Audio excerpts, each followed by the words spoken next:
Hello, and welcome back to another episode of the Anime Club. Fate!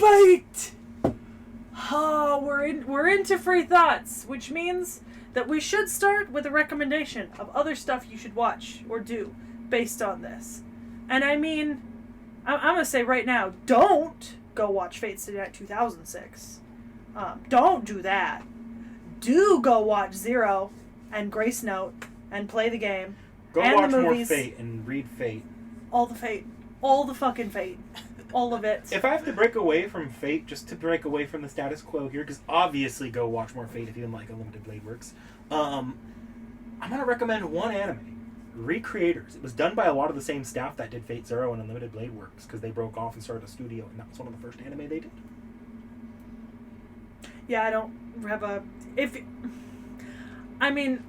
I'll make a weird suggestion. If you're into the whole, summoning mythological figure things to fight, a battle for you, Huntic Secrets and Seekers, actually, it's an Italian anime by the same people who did Winx Club. It is anime-inspired and has a very similar premise, but it's not as good or as cool. I still enjoyed it, though. I watched it. There are not a whole lot of things that are like this. This is basically Pokemon, but hot anime characters. Yeah. Let's be honest here. This is Pokemon, but hot anime characters. Yeah. It's just dark Pokemon. Yeah, that's pretty accurate. I say if you like this, you might like Gangsta. Gangsta. Yeah, Gangsta. Yeah, Gangsta. Yeah. If I had to pick anything just for a recommendation, the only thing that I really enjoyed from this, honestly, were the fight scenes. So I'd actually give a recommendation for My Hero Academia, because there's some really good fight scenes in those ones. There are probably some other ones that I'm not thinking of right now that I could recommend for this one. I guess. But yeah, I guess if pushed, I would say maybe Durarara has a similar vibe at times. Yeah. But I don't want to push ingenuous. So it's funny, the Duara author is actually a huge Fate fan. In fact, Yeah, he's writing Rhoda. a Fate right now. Yeah, I don't want to push thinking of stuff that's so tangentially connected. So we don't really have to say much here outside of just go watch more Fate. Yeah. So I guess we can get into free thoughts then, which means now we can talk about spoiler shit and stuff relating to other stuff and anything you guys want to talk about in that respect. So Seki, Gilgamesh. Gilgamesh! Gate of Bootylon! No, Gate of Babylon. Yeah. We don't see a lot of him here, but we get a little bit of him being him. Look, I know for a fact that I have seen in an AMV a fight scene from, Ufotables Gilgamesh. Oh, yes. And, that is genuinely one of the reasons why I wanted to continue watching at episode 13, because I wanted to get to that point. Doesn't he fight fucking, Ku at one point? No, that's Stay Night 2006. That's Stay Night 2006. Yeah. He fights someone, though, that was really fun to watch in the Ufotable animation style. He only fights one person in Ufotable. In the Unlimited Blade Works. Who's it fucking... No, he fights Shiro, Berserker. Shiro That's does, right. Yeah. I gotta say, both of them are really good fight scenes. Yeah. Okay, Yeah. He gets really good fight scenes. Yeah, to be fair, he's got great fight scenes in general. Even in 2006, he had a good fight scene. He had some okay fights in 2006. For comparatively the other 2006 fight scenes, it was a good one. Yeah. I do love the little Gate of Bootylon. I will say, do you know what I kind of liked? So, there's this moment where they're describing the classes, right? And they're caster, archer, saber, and then they have these, custom 3D modeled chess pieces that represent the different classes. And in the end, often when they're doing the previews, it's to the background of, revolving around these, three-dimensionally sculpted, chess pieces representing the different characters. And I do like that, because it kind of is like a chess game between these 7 masters. It's hilarious. What moves are you making? There are people who made a replica chess set of them, because there is a scene, I don't remember if it's Zero Unlimited Blade Works, where they actually have a chess set with them. But, when you actually put the pieces down, you realize there's no physical way to actually play that game. No, you would need to be playing three-dimensional chess. Or was it Apocrypha that had that chess? It might have been Apocrypha. I don't know, but I do like those the 3D modeled chess looking bits. That was really fucking cool. I just thought that was great. Yeah. Do you want to talk about animation? Because due to Sekhmet's thirst, we never really talked about it. Look. Well, get into it. Well, I really liked actually the design, especially when you look at the contrast between the darkness and what they actually did with a lot of the weapons. They actually did light up the weapons a Hey, lot Peaches more has got to plastic actually in her show. mouth. Ooh.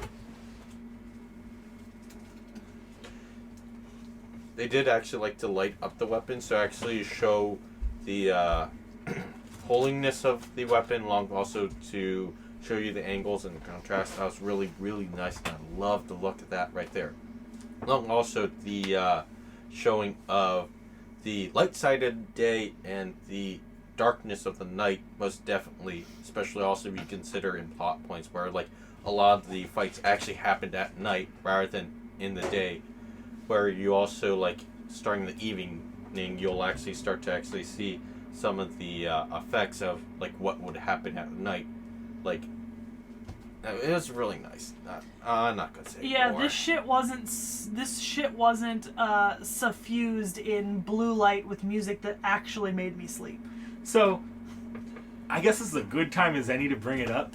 There is actually a movie version of Unlimited Blade Works done by the people that did the 2006 version. Oh, It is possibly the worst thing to ever come out of Fate. I can only imagine that it would And look fucking terrible. Instead of suffusing everything in blue light, they suffuse everything in red light and cover both seasons of this anime in one like hour and a half movie. Oh, How much did they cut? Oh, a shit ton. It's not a coherent movie. Gross. I don't like that. Chrissy, wake up! I don't like that. I don't like that. I don't like that. Also, let's be honest here. We can say that now that we're in free thoughts and spoilers. We all know every single servant that's here. Yeah. Yes. We know every single fucking one. And we're, like, in the next submission, we're going to get told who Castor is. It's literally named in episode 14 as the Princess of Colchis. Yeah. The only one we shouldn't know the name of by the end of the next submission will be Ryder. And we do know her from FGO stuff. Yeah. Ryder's Ryder. I mean, we know who Ryder is. And we've seen Ryder. Ryder shows up a lot. Yeah. Yeah. And always looking relatively similar, so it's, hard to miss her completely. Although I feel like I will say, I'm kind of excited for you to put in a submission with new servants soon. I actually have one in the hat. Yeah, I know you do. Is it the red-coated saber or is it Fran? There's 2 red-coated saber anime, one of which actually has Fran in it. Okay, so is it red-coated saber Greek or red-coated saber Roman or Fran? It's the one with Fran, so Apocrypha is the one I have in the hat right Okay. now.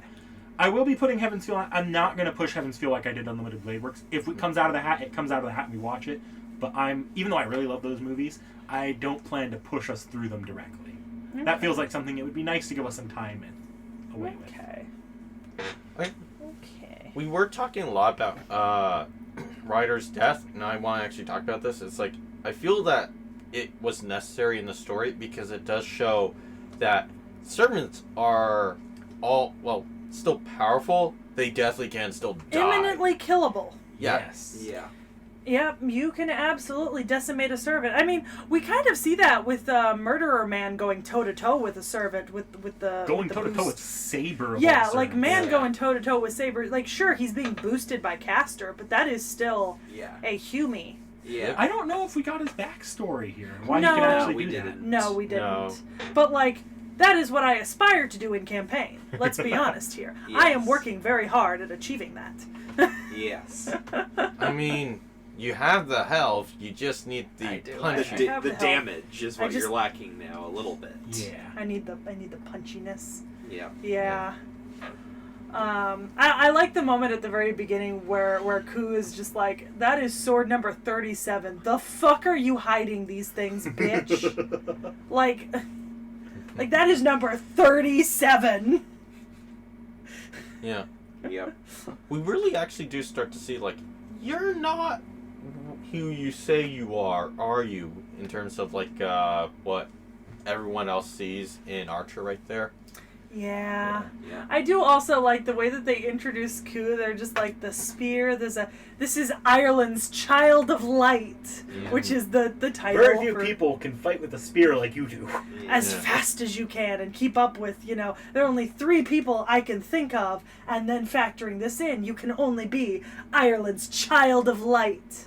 Yeah. And the name Cu Cullen was sung out loud that night in a tale of rage and ruin and of might. Even though like spears and pole arms in actual history were more widely used than swords. Actually, fun fact, having looked this up, there are far more well-known swords than there are spears and lances. And the reason for that is because spears and lances are often an auxiliary weapon used in fighting that's not quite as up close and personal. More like phalanxes. Yeah, so there are not as many like famous named spears, and there's only one named javelin in all of mythology that's well known. And it's actually from Indian mythology. But there aren't a whole lot of lances and spears, but there's a lot of swords. Yeah. And it's because a lot of these things come to popularity through myths and like romantic chivalric tales, and swords are more romantic and chivalric and homoerotically personal than a lance is. Like, the difference between a lance is addressed to whom it may concern. A sword is addressed to you and only you. Yeah. Yeah. It's why you get think more things like swords or even thrusting swords. Yeah, you also you use swords to knight people, so swords are often the sign of power for a ruler because they're not just carrying a fucking lance around. They've got a sword on their hip. Yeah. It also means that legendary swords are far more well known than a lot of legendary lances. Excalibur, Caladbul, Caliburn. Yeah. Yeah, but no, that's because usually the people who got swords are either those who are really skilled with swords or those who actually have a high noble standing. If you're talking about in just a normal battle, you'll see a lot more lances than swords. But not as a singular weapon. For example, right, the Romans are very famous for using swords and javelins, right? Yeah. But all Roman soldiers were equipped with a sword and a javelin and a Roman short sword, right? Yeah. So you have a sword or a javelin for use when you're far enough away from the person, but historically war has been fought really, really close up, and swords and javelins, unless you have incredible speed and a large amount of space to move around dynamically in, they're actually basically useless in ultra close combat.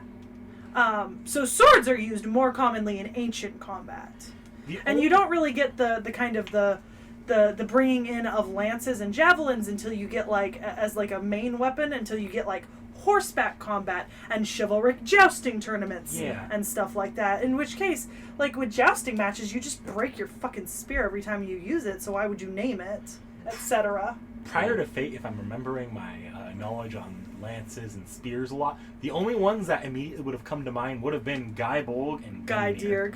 Yeah. Actually, not Guy Deerg, Gungnir. Oh yeah, Gungnir is another big one. There's only those two, and then the only other one that has any sort of fame to it is the let me see, Amine no Hoko, which is the spear that Izanagi and Izanami, the Japanese creator gods, used in their legends. I guess if you run in Evangelion communities, you might think Lance of Longinus. Yeah. Whereas I'm looking at famous historical swords. There's so many of them. There's the Joyous, so many of them. Joyous. There's the Zulfiqar, Excalibur, Durandal. There's also the Spear of Lug.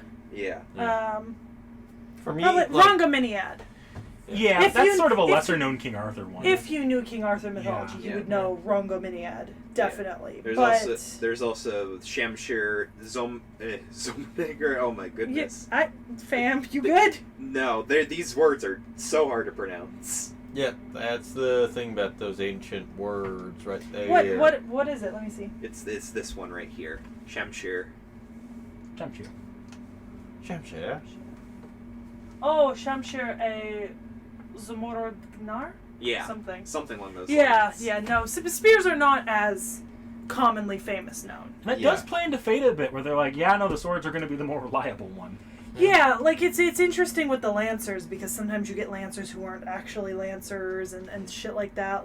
things get fucky-wucky sometimes to make stuff work. Then there's archers who, if you look at trying to find If a it bow and can arrow, be thrown, it can be archerized. yeah, Fate has so far in the Fate anime I've shown you, you haven't seen one archer that properly uses a bow and arrow. Yeah. No, it's really interesting. Like, fucking, if you look up, like, mythological weapons, Celtic swords literally, like, Britain and Celtic swords literally have their own fucking tabs because there's so goddamn many of them. Like, every culture has a full-on separate list of famous mythological swords. See, with pole weapons, that's what javelins and spears would come under. Yeah. You've got some clubs and you've got some maces, you've got some staffs, some rods like the Caduceus, the rod of Asclepius, that sort of thing. That, you know, like, people know the Caduceus, right? Because we use that for, like, modern medical stuff or, like, specific scythes. But in terms of spears, we've got Gungnir is really famous. Rhongomyniad. The Spear of Achilles would be well known to anyone who studied ancient mythology, but only because it's used a lot in it. Other than that, you know... wasn't the spear that pierced Jesus Christ Longinus. that one? Yeah. That was the Spear of Longinus. That's another big one. In terms of, really don't you know, that one. there's a couple spears from, like, Chinese and Japanese mythology that are relatively well known. And then, like I said, there's only one javelin in mythology, Vel, associated with Kartikeya, which y'all on the channel are going to be hearing a lot about relatively soon. Spoiler alert. Bradamante's lance is pretty well known. And then we move on to tridents, and then it's just the trident of Poseidon, or Bradamante. Trishula. I just pulled her. I cannot wait for us to do Bradamante. Oh, I can't either for very, very... Different reasons, apparently. Yes. But yeah, so it's gonna be more common, and because swords are more well known, if you give the name of a sword, most people are gonna know who the servant is. Whereas if you give the name of a spear, right? If someone said I use javelin Vel, not a lot of people are gonna guess who wields Vel. Here's an admission: I didn't know who wielded Guy Bolg before I watched Fate. Well, but that's interesting because in mythology, there's at least two people who have wielded it. Yes. Right, because both Skahak and Cuchulainn use it. So, I mean, it's... I mean, you never know. Maybe Ku had gotten... Instead of Ku, we could have gotten gender-bent Skahak. Possibly. That's true. That's true. That's true. Seki looks over to her Ku and Skahak figures in pain. Genuinely. And Ozzy. We've yet to see Ozzy in an anime. Yeah, we're not going to see much of him. I know he's in one of the movies, the Camelot ones. Yep. Yeah, he's in the Camelot movies. So, if nothing else, I'll have to watch the Camelot movies eventually. I will show you guys that movie once we actually finish the Camelot chapter and campaign. Oh, yeah, you don't want to spoil it. Yeah. Rude. Yeah. Rude. But yeah. I think that's it for us. Yeah, covered our bases. We ready to pull for the next anime here? I guess. Is it random? Yeah, It is it's random. Oh, it's random. Please do not pull another Fate rando. I don't need to break up Fate with Fate. Alright. I am in the rando hat, so from you How much guys, fate I'm did you gonna throw need... in there? Just Apocrypha, I think. There's Okay. actually 3 or 4 fates in there. Oh, fuck. So, Oof. if y'all could be so kind as to give me un drum roll. And we are gonna watch the... This is Realm submission. Ooh, which one is it? I'm actually excited for it. Yeah. It is Girls Frontline the anime. Oh, this one. that. Interesting. Ah. Yeah. So, That's fairly recent, too. Yeah, it's Yeah. very recent. yeah, so we will be watching Girls Frontline episodes 1 through 12. All right. Our first mobile app-based anime. No, we had Grand Order first. Oh, one. yeah. Grand Order, First Order, but this one's like another one in that kind of line. So, I've had some. I'll Or comment. I guess so. So you and I already know the. Have we all played the game? No. No. You two. I played it for a long time. I played it as well. I fell out of playing it though, but I played it for a good chunk of time. But basically, the gist of this is. Oh, no, just give your opinion. Okay. Yeah. On the anime itself, or Have you just seen the anime? only a few episodes. I didn't continue it, so I'm going into this mostly blind, like you guys are. So I think we're going to have to pull the trailer then. Yeah, so I've also not seen the anime, but I did play the game briefly for a little while. So let me pull up a trailer and we will watch it and be back Yeah. Only in thing. a second. Okay, so we have all now watched the trailer for Girls Frontline, Dolls Frontline. Yep. Yeah. Yes. It honestly, you know what this reminds me of? Hmm. Fucking 86. It kind of is. Like honestly. just from Yeah. the trailer specifically. Yeah. Um, It kind of is, honestly. And I'm not gonna say much more because I've watched Yeah. I've watched a lot more of the actual story from the actual game itself. So I'm not gonna say too much more, just because otherwise then we'll be getting into spoilers. So, but yeah, no, I'm just gonna leave it at that. But I mean, you guys, since we all liked 86, you guys might like this. Might it depend? I think it'll just depend on the execution of this anime. And I heard I'd have to double check the ratings on Val just to see here. It really would depend on storytelling for me on this. Yes, 'Cause that's really I think what's going to determine how you guys actually enjoy Yeah, this series. I think the difference between this and 86 is unlike 86, this is coming off of a game. Yeah. So, you know, it's going to depend on how well they adapt the game, Yeah. to be honest. Like, just being fully honest, you know? Mm-hmm. I liked the music though. That was very nice. Yeah. Yeah, I think for me it's going to come all down to execution. Because if anyone's eagle-eyed following my opinions on this sort of, I'd say, aesthetic of anime on the channel, between 86 and I'd say Tanya, you'll know that I was not a big fan of Tanya in 86 Season 2. So That there's could be a problem. Yeah. Yeah. It's going to depend on execution a lot and what they have besides just the combat here. So I'm not typically a big fan of gun combat in anime. Yeah, and I mean the combat in the game itself was pretty simplistic anyways. There was strategy to it, but there wasn't a whole lot you could do in the combat since it was mostly just your characters using their skills. Mm-hmm. So there was some strategy to it, but it was mostly dependent. It was mostly a map-based game. So it was mostly just trying to complete the objective as soon as you could. Yeah. It was a tactics game. Yeah, it was But, a tactics game. I mean, I guess with that being said, we'll be back with that next time. Yeah. So, like, comment, subscribe for more Fate content. Try harder, everyone. We'll see you at the next Seki Reacts for those Fate fans out there.